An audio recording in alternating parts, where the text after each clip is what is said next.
ಬೆಂಗಳೂರು ಅಂದ್ರೆ garden city ಅನ್ನೋ ಬಿರುದಿತ್ತು. ಆದ್ರೆ ಈಗ ಆ ಹೆಸರು ಉಳಿಸಿಕೊಳ್ಳಲು ಬೆಂಗಳೂರಿಗರು ಹಿಂದೆ ಬಿದ್ದಿದ್ದಾರೆ. ಅದರಲ್ಲೂ ಇಂಡಿಯನ್ ಇನ್ಸ್ಟಿಟ್ಯೂಟ್ ಆಫ್ ಸೈನ್ಸ್ನವರು ನೀಡಿರೋ ವರದಿ ನೋಡಿದ್ರೆ ಬೆಚ್ಚಿ ಬೀಳಿಸುವಂತಿದೆ.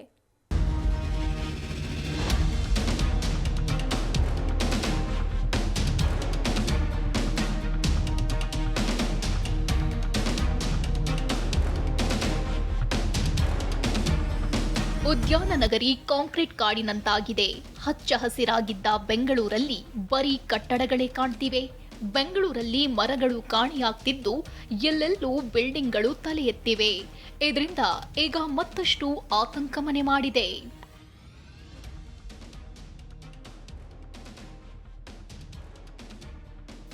ರಾಜಧಾನಿಯಲ್ಲಿ ಹಸಿರು ಮಾಯ ಕಾದಿದೆ ಗಂಡಾಂತರ.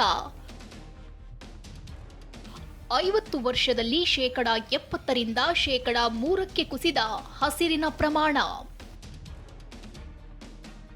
ಬೆಂಗಳೂರಿಗೆ ಗ್ಲೋಬಲ್ ವಾರ್ಮಿಂಗ್ ಎಮರ್ಜೆನ್ಸಿ ಭೀತಿ. ಹೌದು, ರಾಜಧಾನಿ ಬೆಂಗಳೂರಿನಲ್ಲಿ ದಿನೇ ದಿನೇ ಹಸಿರು ಪ್ರಮಾಣ ಕಡಿಮೆಯಾಗ್ತಿದೆ. ಬೆಂಗಳೂರಲ್ಲಿ 1970ರಲ್ಲಿ ನಗರದಲ್ಲಿ 70% ಹಸಿರು ಅರ್ಥಾತ್ ಮರಗಿಡಗಳಿದ್ವು. ಆದರೆ 50 ವರ್ಷಗಳ ಅಂತರದಲ್ಲಿ ಹಸಿರಿನ ಪ್ರಮಾಣ 3% ಇಳಿದಿದೆ. ಇದರಿಂದ ಗ್ಲೋಬಲ್ ವಾರ್ಮಿಂಗ್ ಎಮರ್ಜೆನ್ಸಿ ನಿರ್ಮಾಣವಾಗಿದೆ ಅಂತ ಇಂಡಿಯನ್ ಇನ್ಸ್ಟಿಟ್ಯೂಟ್ ಆಫ್ ಸೈನ್ಸ್ ವರದಿ ಕೊಟ್ಟಿದೆ. ವರ್ಷದಿಂದ ವರ್ಷಕ್ಕೆ ಟೆಂಪರೇಚರ್ ಬದಲಾಗ್ತಿದೆ. ಈಗಲಾದರೂ ಎಚ್ಚೆತ್ತುಕೊಂಡು ಹಸಿರಿನ ಪ್ರಮಾಣವನ್ನ 10ರಿಂದ 11% ಬೆಂಗಳೂರಲ್ಲಿ ಹೆಚ್ಚಿಸಬೇಕು. ಇಲ್ದಿದ್ರೆ ಮುಂದಿನ ದಿನಗಳಲ್ಲಿ ತುಂಬಾ ಸಮಸ್ಯೆ ಆಗ್ಲಿದ್ಯಂತೆ. ಇದು ತುಂಬಾನೇ ಒಂದು ಆಘಾತಕಾರಿ. ಯಾಕಂದ್ರೆ ಹಾಟ್ ಐಲ್ಯಾಂಡ್ ಅಂತ ಏನ್ ಹೇಳ್ತೀವಿ, ಈ ಗ್ಲೋಬಲ್ ವಾರ್ಮಿಂಗ್ ಅಂತ ಏನು ನಡೀತಾ ಇದೆ ಪ್ರಪಂಚದಲ್ಲಿ, Bengaluru is become the hot spot. Hot news ಆಗ್ಬಿಟ್ಟಿದೆ, ಹಾಟ್ ಕೇಕ್ ಆಗ್ಬಿಟ್ಟಿದೆ ಬೆಂಗಳೂರು. AC ಹಾಕೊಳೋದು ಒಂದು ಶಾಶ್ವತ ಪರಿಹಾರ ಅಲ್ಲ. ಮರಗಳನ್ನ ನೆಡೋದು, ಗಿಡಗಳನ್ನ ನೆಡಬೇಕು, ಕೆರೆಗಳನ್ನ ಉಳಿಸ್ಬೇಕು. ಇದರಿಂದ ಮಾತ್ರ ಶಾಶ್ವತ ಪರಿಹಾರ. This is called the development, or else it is just a growth. Growth can be either positive or negative. Whether development, it is always positive. ಪ್ರಕೃತಿ ನೋಡಿಸಿದಾಗ ಮಾತ್ರ ವಿ ಕ್ಯಾನ್ ಡೆವಲಪ್. ಇನ್ನು ಪರಿಸರ ಪ್ರಮಾಣ ಕಡಿಮೆಯಾದ್ರೆ ಏನೆಲ್ಲ ತೊಂದರೆ ಅಂತ ನೋಡೋದಾದ್ರೆ, ಪರಿಸರ ಪ್ರಮಾಣ ಇಳಿಕೆಯಿಂದ ಏರ್ ಪೊಲ್ಯೂಷನ್ ಜಾಸ್ತಿ ಆಗಲಿದೆ.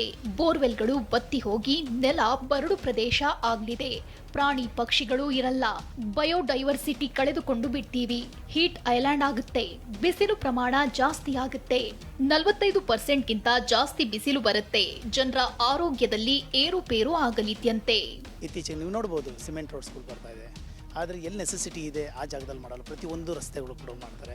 ಆಮೇಲೆ ಮೋರಿ ನೀರು ಕೂಡ ಭೂಮಿಯೊಳಗೆ ಹೋಗಲ್ಲ. ಆವಾಗೆಲ್ಲ 300 ಅಡಿಗೆಲ್ಲ ಬೋರ್ವೆಲ್ ನೀರು ಸಿಗ್ತಾಯಿತ್ತು. ಇವತ್ತಿನ 1000 ಅಡಿಗೆ ಕೂಡ ಸಿಗಲ್ಲ. KR ಪುರಂ, ವೈಟ್ಫೀಲ್ಡ್ ಆ ಕಡೆ ಎಲ್ಲ ಹೋದರೆ ನೀರೇ ಇಲ್ಲ ಅಂತ. ಈ ಪಾರ್ಕಲ್ಲಿ ಯಾವುದೋ ಗಿಡಗಳೆಲ್ಲ ಹಾಕ್ತಾರೆ. ಅದಕ್ಕಿಂತ ನಾವೇನು ಹೇಳೋದು ಅಂದರೆ ದೊಡ್ಡ ದೊಡ್ಡ ಮರ ಆಗುವಂಥ ಗಿಡಗಳು ಹಾಕಿ ಮೇಂಟೆನೆನ್ಸು ಕಮ್ಮಿ ಆಗುತ್ತೆ. ಅದು ಪಾಡಿಗೆ ಅದು ಇರುತ್ತೆ ಅನ್ನೋ ವಿಚಾರ ನಮ್ಮ. ಹೊಸ ಬಡಾವಣೆ, ಮನೆ, ಕಟ್ಟಡ ನಿರ್ಮಾಣ, ಮೆಟ್ರೋ ವಿಸ್ತರಣೆ, ವೈಟ್ ಟಾಪಿಂಗ್ ಸೇರಿದಂತೆ ಅನೇಕ ಯೋಜನೆ, ಅಭಿವೃದ್ಧಿ ಕಾರ್ಯಗಳ ಹೆಸರಲ್ಲಿ ನಗರದಲ್ಲಿ ಮರಗಳಿಗೆ ಕೊಡಲಿ ಬೀಳ್ತಿದೆ. ಇದರಿಂದಾಗಿ ಉದ್ಯಾನ ನಗರಿ ಕಾಂಕ್ರೀಟ್ ಕಾಡಾಗಿ ಬದಲಾಗ್ತಿದೆ. ಕಿರಣ್ ಸೂರ್ಯ, TV9 ಬೆಂಗಳೂರು.